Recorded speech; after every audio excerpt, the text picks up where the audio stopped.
So guys, maaga tayong nagising for tonight's video. So ano pa lang 6 AM. Lakad-lakad lang tayo dito.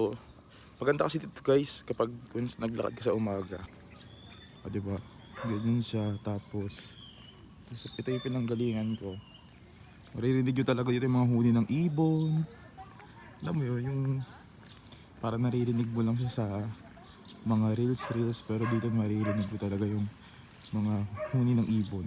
Diba minsan parang nadadown tayo kasi nga yung mga nangyayari sa buhay natin, lagi tayong palpak, ganun.